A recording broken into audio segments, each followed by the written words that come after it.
who you are. My name is Tangi Smith, and I am Montgomery County Commissioner, District 8, and that's in Clarksville, Tennessee. It's about 45 minutes north of Nashville. I'm also the director, one of the founders and the executive director of Women Elevated, a veteran outreach program.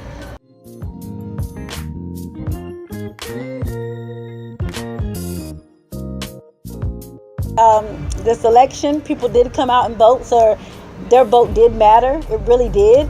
And I won with over 60% of the vote to be a newcomer. I retired last year in June, so I won the election in August.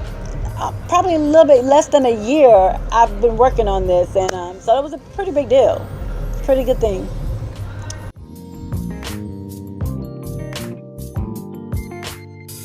In the United States Army, and I don't regret a minute of it. I don't think I would do it again, but I don't regret it. You know, it's working out for me.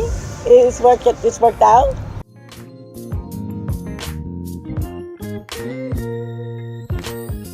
A lot of the thing that I had going for me that a lot of people don't have going for them is that I had time. You know, I had retired. I really wasn't working. I was dibbling and dabbling in a bunch of things, but I really didn't have a per se set job that I had to be at. And if I did talk junk on social media, it was nobody who you was going to call. You wasn't going to call anybody because I didn't have a job, you know. So, you know, I had questions. And normally somebody asks my questions, I'm satisfied with it. I move on about my business, and I wasn't satisfied with this.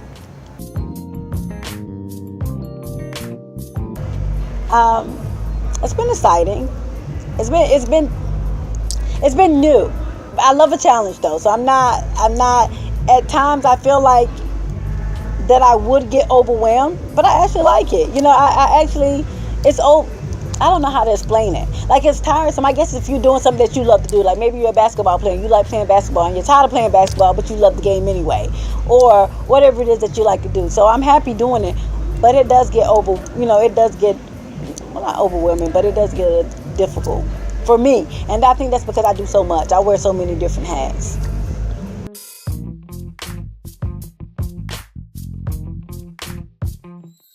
They do a lot. Like but they gave us a book probably about this thick with different duties and different. I still haven't went over it. I went through like my committees, but I still haven't had a chance to go over everything that I wanted to know. And this is a 4-year term, so I got a little bit of time. Although I do know 4 years will sneak up on you, but I got a little bit of time.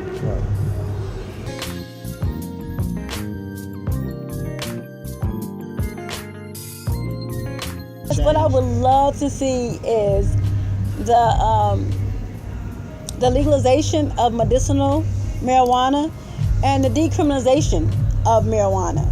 And I know that I'm in Tennessee, and I know that I'm in the Bible Belt, so asking for marijuana to be legal is kind of like, it's probably not going to happen anytime soon. And I'm a realist, so I know that, but I also know that we have a really good chance for the legalization for medicinal purposes and the decriminalization of it. You know, if somebody did get caught with that's not worth throwing somebody's life away, you know, a whole felony because I had that's too much, you know. So hopefully I actually spoke with a couple of people, a couple of other commissioners at a conference that we went to last month, and surprisingly a lot of people were on board with it, like more so than not. And I know Canoe, he's running for Congress, and he's definitely on board with it. So we do have to make sure that they come out and vote, and that's what's going to happen. So if you sit home and say, I'm not going to vote because this and that, well, you know what? You're part of the problem.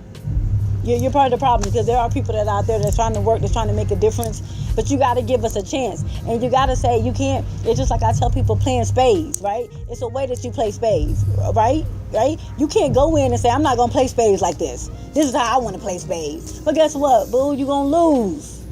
You know, you got to learn, if you want to win at the game of spades, then you got to go in there and you got to learn how to play spades, and you got to be the best spades player. That's what you got to do. You can't reinvent the rules. You got to work around them, you know?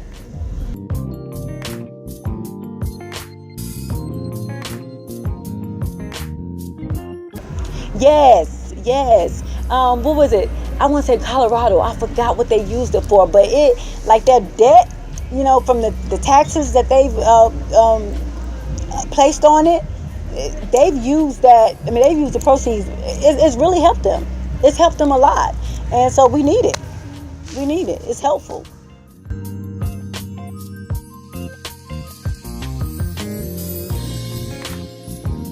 Yeah, Women Elevated. There's no I in we, and that organization came about just to help, just to help people. Like, I am my sister's keeper. When I say I'm my sister's keeper, I mean that I'm my sister's keeper. And I remember, like, people may go through hard times, and they'll like, can I borrow money? Can I borrow this? And I used to get an attitude. Like, don't ask me, can I borrow money? I got bills to pay too. I don't have a benevolent fund like, let me pay my mortgage, let me pay my car note, let me pay my insurance, and let me put some money in this account just in case Letitia needs some money. Just in case Letitia needs money for her rent. I don't have that. But then I thought, but what if I did? What if I did have a benevolent fund? What if we did have a fund that we put in to help each other out? What if we did? What if we did have that fund? I tell people, and it's for women like me. It's not a homeless shelter. A lot of people that got a homeless shelter. It's not a homeless shelter. It's a transition house. It's a very nice house. All right. It's a nice house. It's not something that you wouldn't even know. You say, oh, Tangi, you have a really nice house, but that's what that is. Because I know me. I'm not going to a homeless shelter. It's not happening. I'll stay where I'm at before I do anything like that. So this is for women like myself that they don't have to. They feel at home. They feel at home. They can come here. They can get on their feet. You got women that are like you, that are there to help you out, whatever it is that you need. Because a lot of people, like for women like myself, if I fall into a hard time, and everybody fall into a hard time every now and then, nobody's gonna help me out. You know what I'm saying? They're gonna say I make too much money. So but what do I do? What do I do? I had one of the ladies that came in. She was going through some stuff, and she needed food stamps just for a month or two, just to get on her feet. And they told her that she needed to sell her minivan. She said, because her minivan she had a newer model van, and she said, well, if I sell my van, then how am I going to get to work? How do I get to work if I sell my van? Because just to get $100 or $200 worth of food stamps, I got to sell my vehicle. And things happen. Even the best laid plans, people make mistakes. So we can't judge people, for making mistakes. Like when I retired, I knew that I was getting a certain amount of money as my last check. I did everything right that I thought. And I had a debt from 2001 that I did not know about. And my check was short $6,000. Okay, so what you gonna do when your check short $6,000? What do you do? Not like it was short $60. What do you do?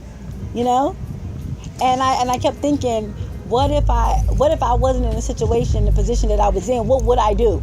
What if I was a single parent with children? What would I do? It's not my fault. I didn't know that they paid me too much. Almost 20 years ago? So it's an organization for like that, and we're actually doing pretty good. We're doing really, really well, considering that we're just starting.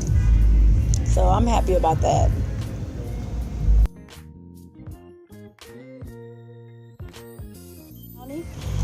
Tangi.c.smith on Facebook. You can like the pages. So on my personal Facebook page, I don't accept friend requests there. It's only got like a couple of people there, because those are like my family, family and close friends. I try to maintain my, because I like to laugh and joke too. So that's my time to laugh and joke and just be with my family.